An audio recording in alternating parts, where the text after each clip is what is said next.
Radar system design is a challenging task that suffers from many trade-offs. For example, high-range resolution radar needs large signal bandwidths. A second trade-off is between the dwell time and the Doppler resolution.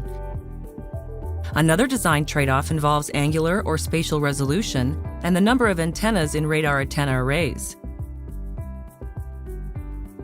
This is why we created a new technology based upon a novel approach in sampling theory called sampling.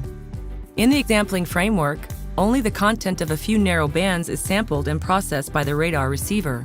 A typical radar signal scenario consists of targets, clutter, and noise. The composite signal is then sampled at a low rate via sampling. Our advanced processing method then recovers the delayed Doppler map of detected targets. Our technique paves the way for a cognitive radar which shares its spectrum with other communication services without any degradation in performance. We transmit only in those narrow frequency subbands that are sampled by the sub-Nyquist radar receiver, allowing the holes to be used by other comm services. For example, here the radar signal is transmitted in 4 different subbands in the spectrum shared with other services. The transmit power in these 4 bands is higher than a wideband radar signal.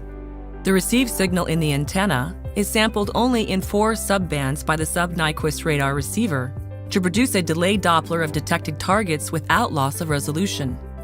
Our advanced joint processing then recovers the ranges and Doppler velocities of targets in both directions at a native Doppler resolution, but shorter dwell time.